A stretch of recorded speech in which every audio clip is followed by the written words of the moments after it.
Social मीडियावरती TV चॅनेल्सवरती मी आता video पाहिला. त्या व्हिडिओची पार्श्वभूमी मी या सर्व लोकांना या माध्यमातून सांगू इच्छितो.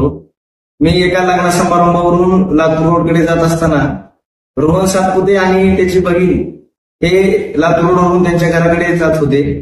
जात असताना जाधवर नावाच्या तरुणाने त्यांच्या स्कूटीला कट मारला आणि कट मारल्यानंतर रोहनच्या बहिणीने त्या जाधवर नावाच्या तरुणाला जाब विचारला असता त्या जाधवर नावाच्या तरुणाने त्या बहिणीला खालच्या भाषेत बोलून आरेरावी केली आणि मी तिथून जात असताना हा प्रकार माझ्या निदर्शनास आला.